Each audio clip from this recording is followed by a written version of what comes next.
네, 이어서 부동산 인사이트 코너입니다. 장원석 기자와 함께하겠습니다. 어서 오세요. 안녕하십니까. 네. 자, 분양권 전매 제한 규제가 이제 이달 7일부터 대폭 완화가 되죠. 수도권 분양 시장에 이제 큰 장이 열렸다라고 볼 수가 있겠는데, 그런데 문제는 단기 양도소득세가 이제 상당히 높고, 그리고 이제 실거주 의무로 인해서 당장의 시장이 이제 활성화되기는 어렵다라는 얘기들이 나오고 있어요. 네, 전매 제한이 풀려도 실거주 의무가 있으면 효과를 발휘할 수 없기 때문입니다. 예. 부동산 알릴리사에 따르면 정부의 이번 분양권 전매 제한 완화 조치로 지난 7일부터 수도권에서 전매가 풀린 단지는 약 120개 단지 12만여 가구에 이르는 것으로 추산됐습니다. 앞서 국토교통부는 주택법 시행령을 개정해 수도권 기준 최대 10년이던 분양권 전매 제한 기간을 지난 7일부터 공공택지 규제 지역과 분양가 상한제 적용 지역은 3년, 과밀 억제 권역은 1년, 그 외 지역은 6개월로 완화했습니다. 이번 조치로 서울 등 과밀 억제 권역은 당첨자 발표 후 1년, 성장 관리 권역은 6개월 후면 분양권을 팔 수 있게 됐습니다. 이 가운데 서울은 16개 단지 1만 1233가구가 7일부터 전매가 가능해졌습니다. 지난 2017년 6.19 대책으로 서울 전역이 입주 때까지 전매가 금지된 이후 6년 만에 공식적으로 분양권 전매 시장이 형성된 것입니다. 네. 전매가 풀리면서 일단 수요자들의 입지는 늘고 있다는 후문입니다. 한 중개업소 대표는 전매 제한이 풀린다는 정부 대책이 발표된 이후 매수자들의 문의가 늘어난 상태라며 다만 매수자 간 호가 격차가 3억에서 4억 원 이상 벌어져서 거래는 잘 안 된다고 말했습니다. 전문가들은 수도권의 분양권 전매 시장이 본격적으로 열리면서 거래량도 늘어날 것으로 보고 있습니다. 네. 이렇게 전매 제한이 풀리기는 했지만 당장 거래가 늘기에는 분명히 한계가 있다라는 목소리도 들리는데 현장에서 들리는 이제 중개업자들의 이제 목소리는 어떻습니까? 네, 일부 분양가 상한제 단지는 실거주 의무가 발목을 잡고 있습니다. 국회 주택법 개정 논의가 지연되면서 분양권 전매 제한과 세트인 분양가 상한제 아파트의 실거주 의무가 아직 풀리지 않고 있기 때문입니다. 한 중개업소 대표는 전매 제한 해제를 앞두고 있지만 실거주 의무 때문에 팔 수 없는 것 아니냐며 걱정하는 집주인들이 많다며 전매 제한만 풀리고 실거주 의무가 안 풀리면 무용지물이라고 말했습니다. 네. 분양권을 포함한 단기 양도소득세 부담은 더 큰 문제입니다. 현재 분양권은 당첨일로부터 1년 내에 팔 경우 시세 차익의 70%, 2년 이내에 전매하면 60%를 양도세로 내야 합니다. 여기에 지방소득세 10%를 가산하면 실질 세부담은 66에서 77%에 이릅니다. 1억 원의 양도 차익이 발생했다면 6,600만 원에서 7,700만 원이 세금으로 나가는 것입니다. 이 때문에 입주가 임박한 단지는 매도를 접고 전세로 돌리는 경우가 많다는 게 현지 중개업소들의 설명입니다. 정부는 지난해 12월 발표한 올해 경제정책 방향에서 1년 미만 보유주택과 분양권 입주권의 단기 양도세율을 현행 70%에서 45%로 낮추는 방안을 발표했으나 개정 여부는 아직 불확실합니다. 한 부동산 전문가는 전매 제한이 풀리는 단지들의 분양권 거래가 늘어날 것으로 보이지만 실거주 의무와 분양권 단기 양도세 문제가 해결되지 않으면 시장 활성화에는 제약이 될 수밖에 없다며 시장 정상화를 위해 제도 개선을 서둘러야 한다고 말했습니다. 네. 자, 부동산 이슈 두 번째로 미분양 소식 관련해서 좀 알아보죠.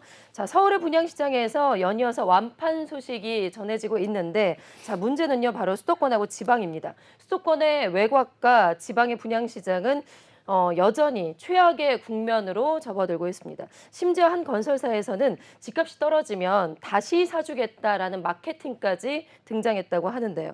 자, 상황이 상당히 심각합니다. 네, 미분양 물량이 쌓이면서 미분양 문제가 절정이던 지난 2010년대 초에 할인 분양 마케팅이 다양한 형태로 재등장하고 있는 실정입니다. 예. 국토교통부에 따르면 지난 2월 기준 전국 미분양 물량 7만 5,438가구 중 83.4%가 지방의 미분양 물량이었습니다.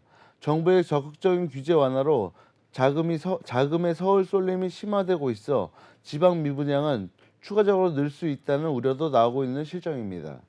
이런 가운데 지방 곳곳에서는 할인 분양 마케팅이 다시 고개를 들고 있습니다. 대구 수성구 수성 포레스트 스위체는 미분양 물량 처리를 위해 입주 2년 후 집값이 하락하면 시공사에서 매수하는 환매 조건을 내걸었습니다. 이 아파트는 추가 할인 등이 적용되면 기존 분양자에게 소급 적용하는 안심보장제도 진행 중입니다. 네. 이 밖에도 수성구 만촌 자이른에는 17에서 25% 할인 분양과 중도금 무이자, 계약금 전액제, 기존 분양자 할인 적용 등에 나섰습니다.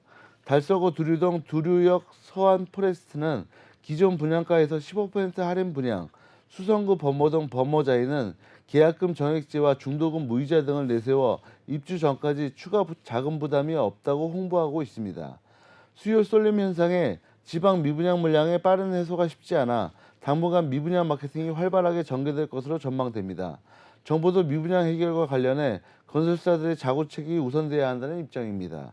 한 부동산 전문가는 부동산 하락기에는 가격 하방 지지가 가능한 곳으로 수요 쏠림이 나타날 수밖에 없다며 공급이 많았거나 미분양 우려가 큰 지역에서는 수요가 위축되며 분양 일정, 인허가를 조정하던가 혹은 올해 꼭 분양해야 하는 물량에 대한 마케팅이 늘 것이라고 말했습니다. 네, 정말 한마디로 눈물의 미분양 털기 마케팅이라고 할 수가 맞습니다. 있겠네요.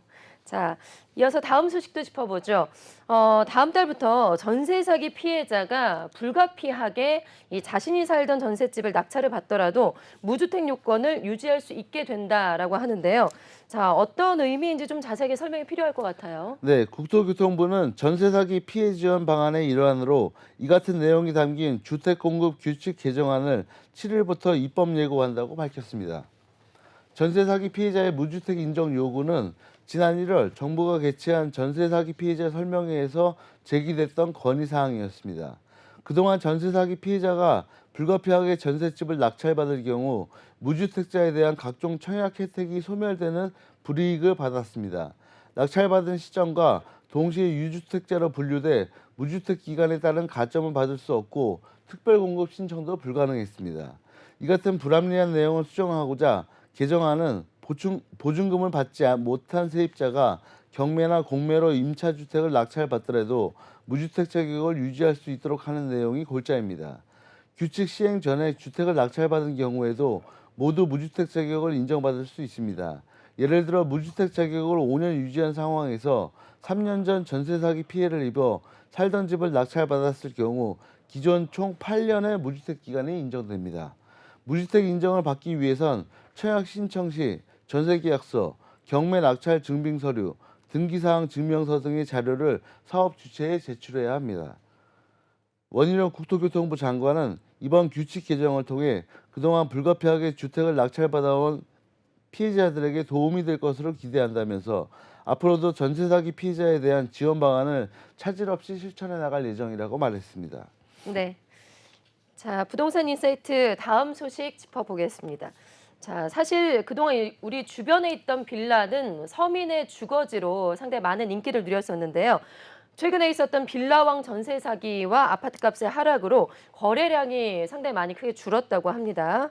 자, 장 기자 얼마나 많이 줄었는지 살펴볼까요? 네, 전세 사기에 대한 우려와 아파트 중심의 규제 완화 대책 등으로 아파트 선호도가 높아지면서 빌라에 대한 주택 실수요자의 관심이 떨어졌기 때문입니다. 한국부동산원의 주택 거래량 통계에 따르면 지난 2월 기준 전국 빌라 거래량은 5,703건입니다. 이는 전체 주택 매매량의 13.8%에 불과한 수치입니다. 이 아파트에 대한 패닉 바잉이 불어 붐이 일던 지난 2020년 11월 이후 가장 작은 비중입니다. 서울의 빌라 거래량도 1,485건으로 전체 주택 매매 거래에서 차지하는 비중이 37.4%로 크게 줄었습니다. 아파트 거래량이 빌라를 넘어선 건 2021년 1월 이후 25개월 만입니다. 빌라 거래 감소는 지난해 10월 빌라왕 전세 사기가 결정타가 됐습니다. 또 올해 1.13 부동산 대책 등 아파트 관련 규제 완화책이 잇따라 발표되고 아파트 관련 대출 규제까지 풀리면서 실수요자들이 아파트로 눈을 돌린 영향도 큽니다. 실제로 한국부동산원에 따르면 지난달 전국 빌라 매매 수급 지수는 82.3으로 지난해 6월 이후 8개월 연속 감소세를 보였습니다. 매매 수급 지수가 낮을수록 매수 희망자가 작다는 뜻입니다. 가격도 내림세입니다. 서울 빌라의 평균 매매 가격은 지난해 7월 기준 2억 688만 원으로 최고점을 찍은 뒤 지난 2월까지 연속 하락했습니다. 빌라 전세 거래도 크게 줄었습니다. 서울 서울 부동산 정보 광장에 따르면 지난 2월 서울의 빌라 전세 거래량은 5,310건으로 지난해 같은 기간보다 28.5% 줄었습니다. 이 같은 빌라 기피 현상은 당분간 이어질 전망입니다. 한 부동산 전문가는 빌라는 아파트에 비해 가격이 낮아 소액 투자처로 주목받아 왔지만 최근에는 전세 사기 등에 대한 우려 등으로 매력이 크게 떨어진 상황이라며 당분간 빌라 거래량이 줄어들 수밖에 없다라고 말했습니다. 네, 지금 화면에 나오고 있는 그래프를 다시 한번 좀 더 이제 크게 해서 좀 살펴보실게요. 서울의 빌라 아파트 거래 비중인데, 자, 빨간 선이 아파트고요. 초록색인가요? 이제 파란색 선이 바로 빌라의 이제 거래량입니다. 앞서 말씀을 드린 대로 지난해 10월에 빌라왕 전세 사기 사건이 발생을 했었죠. 그리고 이제 올해 들어서 13 부동산 대책이 이제 발표가 되면서 그 전까지만 해도 거래량이 훨씬 더 이제 월등히 많았었던 빌라의 거래량이 완전히 추락하는 모습을 보이고 있고요. 아파트 거래량이 반대로 상승하면서 빌라와 아파트의 거래량이 역전되는 현상이 지금 벌어졌습니다. 네, 이렇게 이제 서울 빌라 아파트 거래 비중에 대해서 좀 자세하게 살펴봤습니다. 자, 이어서 다음 이슈 살펴보겠습니다. 자, 서울 아파트에서 갭 투자 거래량이 또 늘고 있다고 합니다. 올 들어서 2달 연속 200건을 넘어서고 있다고 하는데요. 장 기자, 그야말로 반등세를 보이고 있다고요. 네, 작년 매매가 하락폭이 커서 전세가와의 격차가 좁혀진 강동 송파구와 영끌 투자자의 급매가 쏟아진 노원구 등에서 갭 투자가 크게 늘어난 것으로 분석됩니다. 부동산 빅데이터 업체 아실에 따르면 서울 아파트 갭 투자 거래량은 지난 1월과 2월 각각 203건, 204건으로 작년 12월에 2배 가까이 증가했습니다. 지난 2021년 2월 492건보다는 줄었지만 가계대출 총량 규제 직후인 작년 2월보다는 증가했습니다. 2021년 최고가 대비 매매가 하락폭이 컸던 송파 강동구에선 대단지 아파트 중심으로 갭 투자가 늘고 있습니다. 강동구의 1, 2월 갭 투자 건수는 42건으로 작년보다 증가했습니다. 송파구도 작년 같은 기간 대비 3배 넘게 증가한 57건으로 집계됐습니다. 또 강동 송파구에 비해 반등폭이 작은 성북구나 노원구에서도 갭 투자 증가세가 나타나고 있습니다. 노원구의 1, 2월 갭 투자 건수는 44건으로 작년 같은 기간보다 큰 폭으로 증가했습니다. 성북구도 14건에서 36건으로 증가했습니다. 한 부동산 전문가는 하락폭이 컸던 송파구와 강동구 영끌 투자자가 많아 급매물이 쏟아진 노원구는 매매와 전세가 차이가 다른 구에 비해 더 많이 좁혀진 상황이라며 다주택 규제 완화와 부유세 인하가 이뤄지면서 다주택자들이 한 발 앞서 움직인 것으로 보인다고 말했습니다. 네. 자, 다음 이슈로 건축 시장의 상황도 좀 살펴보겠습니다. 지난 2월에 전국의 건축 시장은 원자재 가격의 상승폭이 좀 줄어들고 이 시장 상황을 바라보는 시선도 좀 호전됨에 따라서 지금 생산량이 늘어가면서 침체가 다소 극복된 것으로 드러나고 있는 그런 상황입니다. 장 기자, 이 소식도 자세하게 알아볼까요? 네, 그러나 부동산 시장의 경우 정부의 규제 완화 정책의 영향으로 가격 낙폭은 축소됐으나 미분양 주택이 증가하며 여전히 어려운 상황이라고 KDI가 공식 확인했습니다. 네. 한국개발연구원이 최근 발표한 2023년 4월 경제동향에 따르면 지난 2월 건설업 생산량은 전월 대비 크게 늘었지만 주택시장 부진은 여전히 지속됨에 따라 건설 경기의 회복은 아직 가시화되지 않았다는 분석이 나왔습니다. 건설 투자는 건축 부문을 중심으로 증가세가 확대되며 부진이 완화됐습니다. 2월 건설 기성은 기저효과에 일부 기인하여 전월보다 높은 22.4%의 증가율을 기록했습니다. 건축 부문 생산량 증가율도 1월 7%에서 2월 27.1%로 양호한 증가세를 유지하는 가운데 비주거용의 증가폭도 크게 확대됐습니다. 토목 부문도 플랜트를 중심으로 증가 전환됐습니다. 그러나 같은 기간 부동산 시장은 고금리 기조로 인한 주택 경기 침체가 지속됐으나 주택가격 하락세는 다소 완만해지는 모습을 보였습니다. 2월 주택 매매 가격은 전월 대비 1.15% 하락하면서 전월보다 하락폭이 축소됐으며 거래량은 부분적으로 반등했습니다. 수도권과 비수도권 모두 매매 가격의 하락폭이 소폭 줄어든 데 이어 매매 수급 지수도 올랐습니다. 매매 거래는 전월보다 증가한 4만 1천 가구를 기록하며 전년 동월 4만 3천 가구 수준에 근접했습니다. KDI는 2월에는 아파트 분양 물량이 대폭 감소하고 미분양 주택 수는 높은 수준을 유지한 가운데 특히 준공후 미분양 주택 수가 증가하며 주택 경기 부진을 시사했다고 말했습니다. 네. 자, 이번에는 오피스텔 시장도 한번 점검해 보겠습니다. 오피스텔 관련 규제는 사실 그동안 불합리한 규제로 원성이 상당히 좀 잦아있었습니다.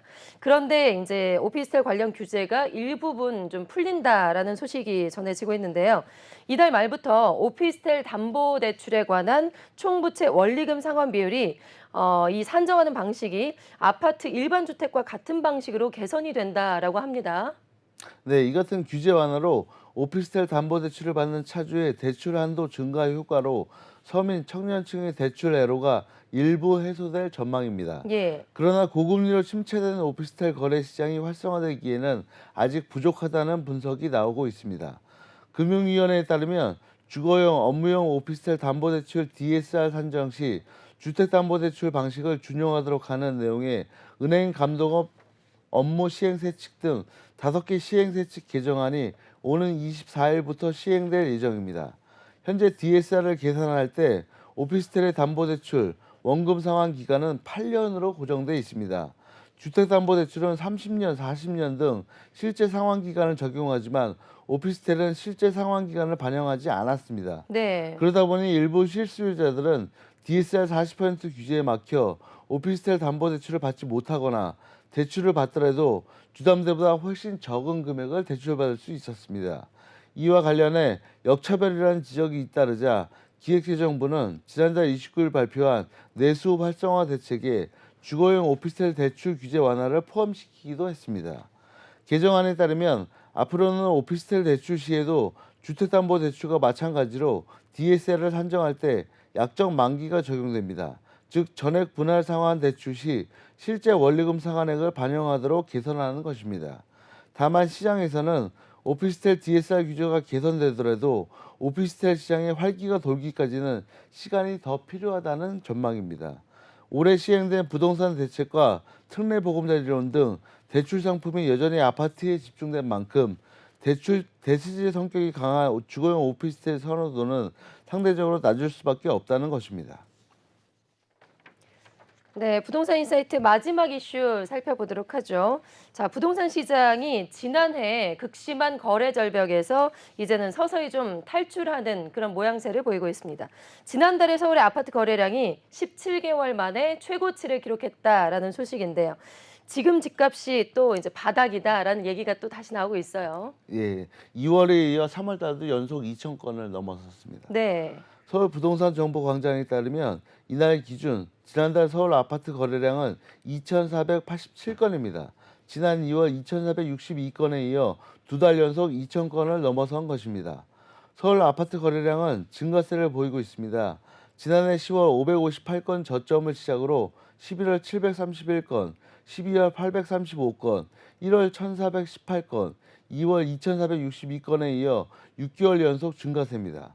일단 전문가들은 지난해 하반기 금리 인상 기조와 고분양가의 얼어붙은 부동산 시장이 올해 들어 정부의 부동산 연착륙 정책에 맞춰 일부 수요 심리가 되살아난 것으로 보고 있습니다.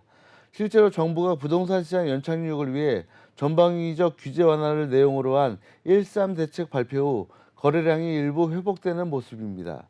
그러나 다수의 전문가들은 가격 하락에 따른 급매물이 소화되고 특례 보금자리론 출시 혜택의 영향이 있어 순중가로 이어질 때까지는 관망세를 유지해야 해 아직 부동산 시장의 연착륙이라고 보기는 힘들다는 분석입니다. 예. 한 부동산 전문가는 정부의 규제 완화와 기준금리 동결 등 아파트 거래량이 회복세를 보이고 있지만 아직 연착륙 신호라 보기에는 이른 것으로 보인다며 2021년 수준인 월 아파트 거래량 3천에서 4천 건 이상이 나와야 할 것으로 보인다고 말했습니다. 자, 이렇게 부동산 인사이트에서 부동산 관련 소식들 자세하게 알아봤습니다. 장원석 기자와 함께했습니다. 고맙습니다. 감사합니다.